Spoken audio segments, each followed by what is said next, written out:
LCC online classes में आपका स्वागत है।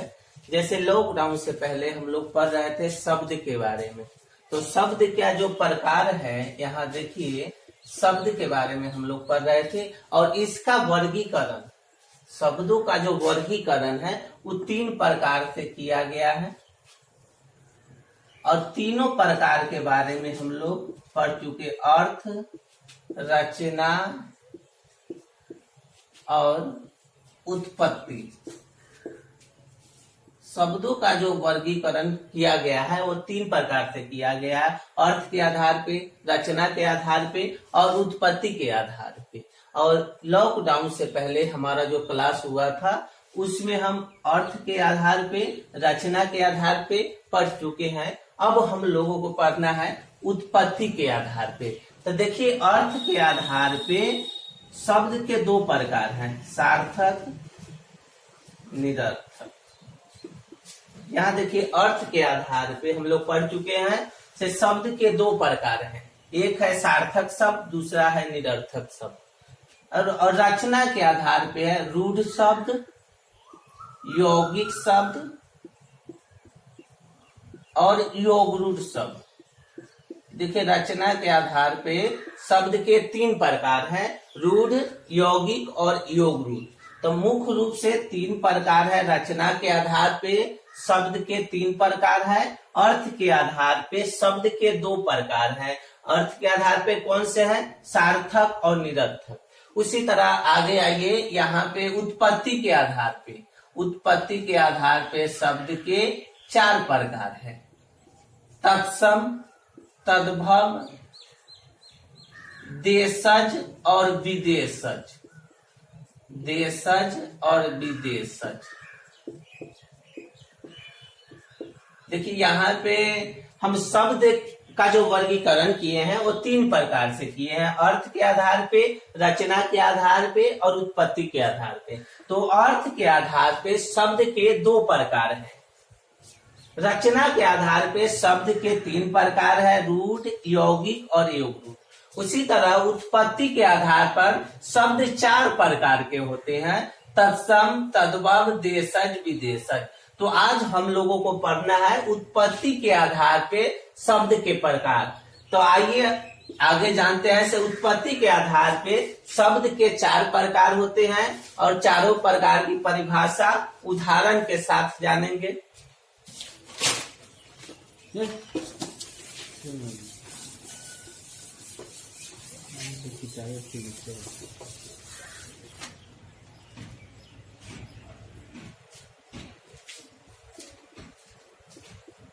उत्पत्ति के आधार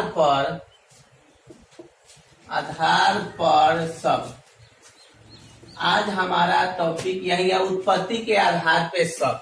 तो उत्पत्ति के आधार पे शब्द पहले बता चुके हैं से 4 प्रकार के होते हैं, तत्सम, 2 में तद्भव, 3 में देशज और 4 में विदेशज। यहाँ देखिए, उत्पत्ति के आधार पे शब्द कितने होंगे उत्पत्ति के आधार पे? तो उत्पत्ति के आधार पे शब्द के 4 प्रकार हैं। यहाँ देखिए, तत्सम, तद्भव, देशज और विदेशज। तो मुख्य रूप से 4 प्रकार होते हैं उत्पत्ति के आधार पे शब्दों के। लेकिन कहीं कहीं आपको एक और शब्द देखने को मिल जाएगा, संकर शब्द। और ये जो संकर शब्द है इसका हिंदी व्याकरण में कोई प्रयोग नहीं है। मुख्य रूप से हम कहेंगे 4 गो, लेकिन कहीं कहीं आपको देखने को मिलेगा से उत्पत्ति के आधार पर शब्द के 5 प्रकार होते हैं। तो 5 प्रकार जब भी कहा जाएगा तो आप 5वां संकर शब्द जोड़िएगा। ऐसे मुख्य रूप से शब्द के उत्पत्ति के आधार पे शब्द के 4 प्रकार हैं। अब आइए चारों के परिभाषा जानते हैं उदाहरण के साथ। देखिए, हमारा पहला शब्द है तत्सम शब्द। तो तत्सम शब्द किसे कहेंगे?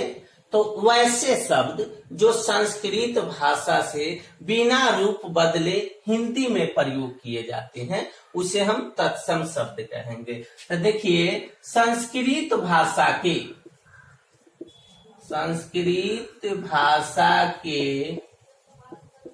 वैसे शब्द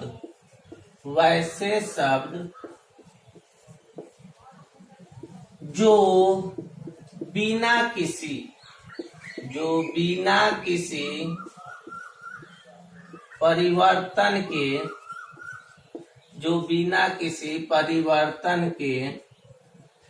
हिंदी में प्रयोग किए जाते हैं, जो बिना किसी परिवर्तन के हिंदी में प्रयोग किए जाते हैं। देखिए, एक बार और परिभाषा समझ लेते हैं से तत्सम शब्द किसको कहेंगे। तो तत्सम शब्द वैसे शब्द होते हैं, मतलब संस्कृत भाषा के वैसे शब्द होते हैं जो बिना किसी परिवर्तन के हिंदी में प्रयोग किए जाते हैं। और अर्थात इस तरह भी हम कह सकते हैं, संस्कृत भाषा के वैसे शब्द जो बिना परिवर्तन के, बिना रूप बदले ज्यों का त्यों हिंदी में प्रयोग किया जाएगा, उसको तत्सम शब्द कहेंगे। मतलब तत्सम शब्द संस्कृत के वैसे शब्द होते हैं जो ज्यों का त्यों हिंदी में प्रयोग किया जाता है बिना किसी परिवर्तन के। जैसे एग्जाम्पल में देखेंगे हम लोग, जैसे देखिए यहाँ पे देखिए, वधु हो गया, वधु, गौ, नृत्य, गिरी, नयन। ये देखिए संस्कृत भाषा के ये सब। वधु देखिए संस्कृत भाषा का शब्द है, लेकिन हिंदी में हूबहू इसी तरह प्रयोग किया जाता है। तो वधु संस्कृत का शब्द है, ये जैसे रूप बदलेगा तो इसको कहेंगे बहू। बहू जो अब हम लोग आम बोलचाल में बोलते हैं पुतो, तो ये जो वधु है इस संस्कृत भाषा का शब्द है और सेम टू सेम ज्यों का त्यों ही हिंदी में प्रयोग होगा बिना रूप बदले हुए। तब बिना रूप बदले हुए जो शब्द हिंदी में प्रयोग किया जाएगा संस्कृत का, उसको हम तत्सम कहेंगे। दूसरा हमारा शब्द है गौ। गौ का अर्थ होता है गाय, और ये शब्द भी संस्कृत का शब्द है। और जैसे इसका रूप बदलेगा, मतलब संस्कृत का शब्द रूप बदल के हिंदी में प्रयोग किया जाएगा, तो उस समय इसका अर्थ भी बदल जाएगा। तो जब ये अपना रूप बदलेगा तब इसका अर्थ गायब हो जाएगा। उसी तरह हमारा तीसरा शब्द है नृत्य। नृत्य का अर्थ होता है नाच, लेकिन नृत्य जब प्रयोग किया जाएगा तो ये तत्सम हो जाएगा, क्योंकि नृत्य जो है संस्कृत भाषा का शब्द है, हिंदी में ही रूप बदल कर आएगा तो इसका अर्थ हो जाएगा नाच। और हमारा चौथा शब्द है गिरी। गिरी संस्कृत भाषा का शब्द है, और जब रूप बदल देगा तो गिरी का अर्थ हम हिंदी में कहते हैं घर। और बिना रूप बदले संस्कृत में जब प्रयोग किया जाएगा तो ये गिरी ही लिखाएगा, और इसको हम तत्सम शब्द बोलेंगे। अब है हमारा पांचवा शब्द है नयन। नयन संस्कृत भाषा का शब्द है, अगर हम इसको हिंदी में प्रयोग करेंगे तो इसका अर्थ हो जाएगा आंख। तो मतलब तत्सम वे शब्द होते हैं जो बिना किसी परिवर्तन के हिंदी में प्रयोग किए जाते हैं। संस्कृत के शब्द होते हैं बिना परिवर्तन के हिंदी में प्रयोग किए जाएंगे, तो उसको हम तत्सम कह देंगे। अब हमारा दूसरा शब्द है तद्भव शब्द। तद्भव, यहाँ देखिए तद्भव कैसे शब्द होंगे। तो संस्कृत भाषा के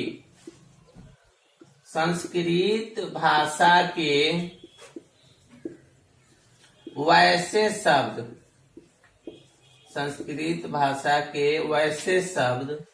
जो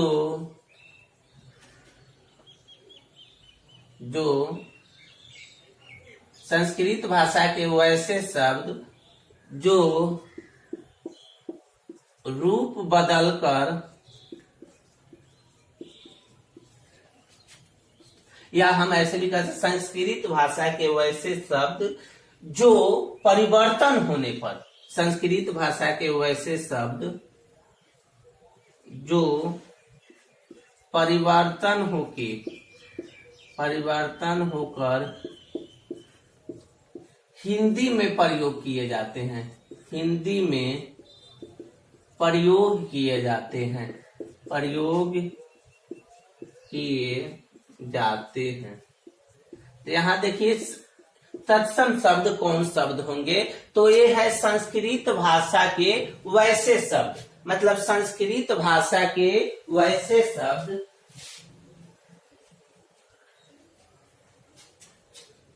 देखिए तत्सम शब्द में संस्कृत भाषा के वैसे शब्द जो परिवर्तन होकर, या यहाँ पे हम ये भी कह सकते हैं से संस्कृत भाषा के वैसे शब्द जो रूप बदलकर या जो परिवर्तन होकर हिंदी में प्रयोग किए जाते हैं, जो रूप बदल के या परिवर्तन होके हिंदी में प्रयोग किए जाते हैं उसको हम कहेंगे तद्भव शब्द।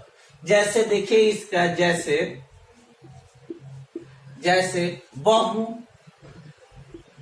गाय, नृत्य, नाच, घर, आंख। यहाँ देखिए संस्कृत भाषा के वैसे शब्द जो रूप बदलकर हिंदी में प्रयोग होगा, तो जो देखिए रूप बदल के यहाँ बहु हम लिखे हैं, ये रूप बदला हुआ है, यही संस्कृत में ज्यों का त्यों प्रयोग होता है तो यहाँ हम लोग बहु लिखते। और दूसरा शब्द हमारा गाय है, देखिए गाय, अगर इसका रूप नहीं बदला रहता, ज्यों का त्यों प्रयोग किया जाता तो ये गौ लिखते। तो ये रूप बदलकर गाय के रूप में आ गया, इसको संस्कृत में गौ कहेंगे हम। और जब संस्कृत में गौ कहेंगे तो ये बिना परिवर्तन के हो जाएगा, यहाँ पर परिवर्तन होके ये आया है तो ये गाय के रूप में है, मतलब अपना रूप संस्कृत का रूप छोड़ दिया है और ये हिंदी वाला रूप अपना लिया है। उसी तरह देखिए तीसरा जो हमारा उदाहरण वाला शब्द है, तीसरा है नाच, तो ये भी रूप बदल के हिंदी में प्रयोग किया गया है, तो ये रूप बदला है तो ये नाच हो गया है। और जब इसका रूप नहीं बदलाता तो ये नृत्य हो जाता। संस्कृत शब्द नृत्य जिसका अर्थ होता है नाच, तो रूप बदल लिया है तो नाच लिखे हैं, और इसका रूप नहीं बदला रहता अर्थात रूप परिवर्तन नहीं होता तो इसको हम क्या बोलते हैं, नृत्य बोलते। तो संस्कृत के वैसे शब्द होंगे जो रूप बदल लेंगे तो वो हो जाएंगे तद्भव। तो ये रूप बदला हुआ है, नृत्य संस्कृत भाषा का शब्द है, उसका रूप बदलेगा तो उसको हम नाच कहेंगे। चौथा देखिए हमारा उदाहरण वाला शब्द घर है, और घर है रूप बदल के ही आया है, संस्कृत से हिंदी में बदला है तो इसको घर कहे हैं। अगर रूप नहीं बदला रहता, ज्यों का त्यों होता तो इसको हम गिरी कहते। उसी तरह पांचवा हमारा उदाहरण है, इसको आंख है, आंख है संस्कृत का बदला हुआ रूप, और इसका अगर रूप नहीं बदला हुआ रहता तो इसको हम कहते, हम लोग इसको नयन कहते, नयन या चक्षु कहते। तो ये जो नयन शब्द है इस संस्कृत भाषा का शब्द है। तो संस्कृत भाषा के वैसे शब्द जो परिवर्तन होकर हिंदी में प्रयोग किए जाते हैं उसको हम तद्भव बोलते हैं। एक बार और आइए, एक बार और समझ लेते हैं तत्सम शब्द से। ये उत्पत्ति के आधार पर हमारा पहला शब्द है, तो तत्सम शब्द होगा संस्कृत भाषा के वे वैसे शब्द जो बिना किसी परिवर्तन के हिंदी में प्रयोग किए जाते हैं। तत्सम बिना किसी परिवर्तन के संस्कृत का शब्द जो का त्यों प्रयोग किया जा रहा है तो वो हो जाएगा तत्सम।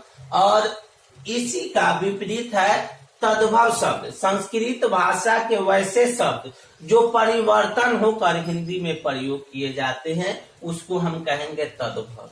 तद्भव और तत्सम हम लोग सब समझ लिए हैं। अब उत्पत्ति के आधार पर तीसरा शब्द, तो आइए जानते हैं उत्पत्ति के आधार पर तीसरा शब्द।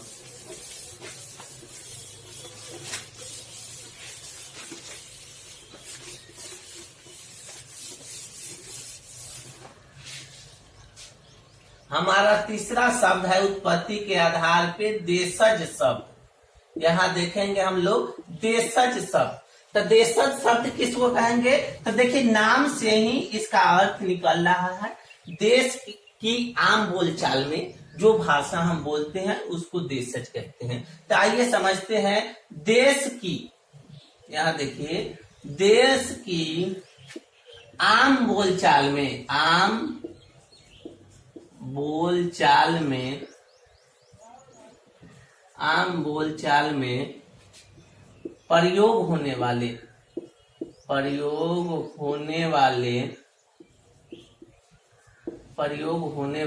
शब्द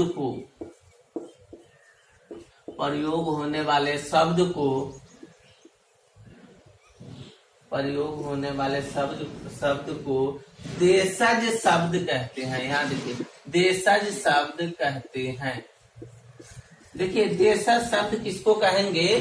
तो देश की आम बोलचाल में प्रयोग होने वाले शब्द को हम लोग देशज शब्द कहेंगे। तो देशज शब्द में मुख्य रूप से क्या होता है? तो ये जो हमारा देशज शब्द है, ये देश की आम बोलचाल में प्रयोग होने वाला शब्द है, या हम इस तरह भी कह सकते हैं, स्थानीय भाषा में जो शब्द स्थानीय भाषा में प्रयोग किया जाता है उसी को हम लोग देशज शब्द कहते हैं। लेकिन इसका सटीक जो परिभाषा है उसको ये है, से देश की आम बोलचाल में प्रयोग होने वाले शब्द को देशज शब्द कहते हैं। जैसे देखिए, आम बोलचाल में कैसे प्रयोग हो रहा है शब्द। यहाँ देखिए, थैला स्थानीय भाषा का शब्द है। खटखटाना स्थानीय भाषा का शब्द है। यहाँ देखिए, पेट स्थानीय भाषा का है। लोटा स्थानीय भाषा का है। उसके बाद देखिए, हिनहिनाना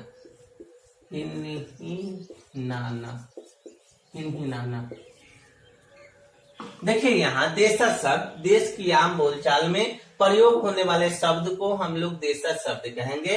तो जैसे देखिए, ई थैला, ये स्थानीय भाषा का शब्द है। जो ही जगह का परिवर्तन होगा इसका अर्थ भी बदल सकता है। तो ये स्थानीय है। यहाँ देखिए, खटखटाना, ये भी हमारे स्थानीय भाषा का शब्द है। तो देशज का अर्थ होगा स्थानीय भाषा में जो शब्द प्रयोग किए जाएंगे उसी को देशज शब्द हम कहेंगे। तो देखिए, खटखटाना भी हमारा स्थानीय शब्द है। और तीसरा, पेट भी हमारा स्थानीय शब्द है। देखिए, स्थानीय शब्द का अर्थ क्या होगा? ये शब्द जैसे हम स्थान बदल रहे हैं, मान लीजिए हम शिवहर जिले में है, बाद में आरज की तरफ जा रहे हैं, तो वहां पर इन शब्दों का मतलब अलग भी हो सकता है। या हम लोग बिहार में है, अपने राज्य में है, तो ये अगर हम लोग कर्नाटक की तरफ जा रहे हैं तो इस जो देशज भाषा का शब्द है, यहाँ पर इन शब्दों का अर्थ अलग हो जाएगा। मतलब स्थानीय, वहां की स्थानीय बोलचाल का शब्द प्रयोग किया जाएगा। तो स्थानीय बोलचाल का जो शब्द प्रयोग किया जाएगा तो उसको भी हम लोग देशज ही कहेंगे। अपने यहाँ का स्थानीय भाषा अलग है, दूसरे जगह का स्थानीय भाषा अलग हो सकता है। तो देश की आम बोलचाल में प्रयोग होने वाले शब्द को हम लोग देशज शब्द कहते हैं। देखिए, हमारा चौथा जो एग्जाम्पल है, लोटा है स्थानीय भाषा का शब्द। जगह परिवर्तन के अनुसार इसका रूप भी परिवर्तित हो सकता है। देखिए, चौथा है हिनहिनाना, घोड़ा का हिनहिनाना। तो हिनहिनाना जो शब्द है वो कौन सा शब्द है? तो देशज शब्द। देखिए, देशज शब्द में मुख्य रूप से हम ध्यान देंगे कि इसमें जो भी शब्द प्रयोग किया जाएगा वो स्थानीय भाषा का शब्द होगा। स्थानीय भाषा का शब्द ही इसमें अधिकतर प्रयोग किया जाता है, या सभी शब्द, अधिकतर सभी शब्द स्थानीय बोलचाल में ही प्रयोग किए जाएंगे। अब देखिए, चौथा और हमारा आखिरी शब्द है उत्पत्ति के आधार पर विदेशज।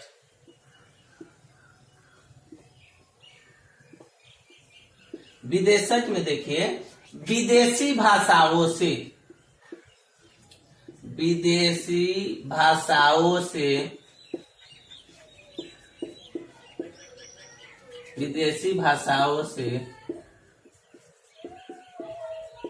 बिना परिवर्तन के हिंदी में प्रयोग होने वाले शब्द को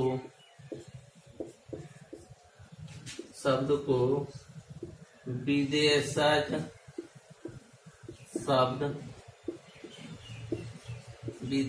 शब्द कहते हैं।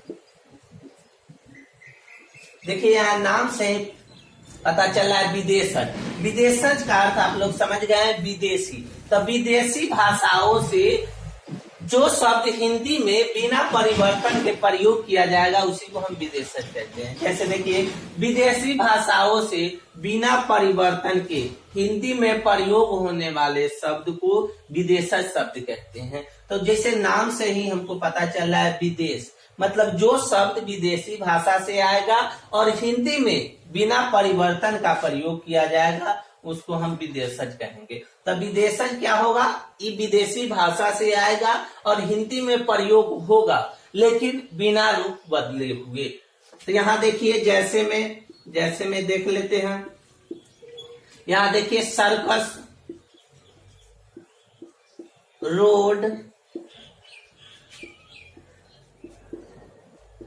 Hospital,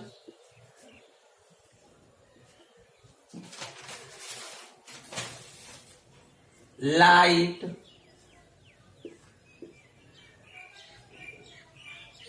coupon. यहां देखिए विदेशी भाषा, ये देखिए सर्कस, ये विदेशी भाषा से आया हुआ शब्द, इंग्लिश का शब्द। मतलब विदेशी भाषा से जो भी शब्द आएंगे उन सभी शब्दों को हम विदेशज शब्द कहेंगे। यहाँ देखिए हॉस्पिटल अंग्रेजी भाषा का शब्द है, लाइट देखिए, लाइट भी अंग्रेजी का है, और कूपन, कूपन भी अंग्रेजी भाषा का शब्द है, विदेशी शब्द है। कूपन जो है ये फ्रांस का शब्द है, फ्रांसीसी भाषा, फ्रेंच भाषा का। ये लाइट शब्द देखिए, हमारा जो लाइट शब्द है इंग्लिश है, लाइट का मतलब प्रकाश होगा। हॉस्पिटल भी इंग्लिश में प्रयोग किया जा रहा है, रोड भी इंग्लिश में प्रयोग किया जा रहा है, सर्कस भी इंग्लिश में। मतलब वैसे शब्द जो विदेशी भाषा के होगा और बिना परिवर्तन के हिंदी में प्रयोग किया जाएगा उसी को हम विदेशज शब्द कहते हैं। तो आज का जो हमारा टॉपिक था उत्पत्ति के आधार पे शब्द, ये 4 प्रकार के हैं और चारों प्रकार के बारे में हम लोग समझ चुके हैं।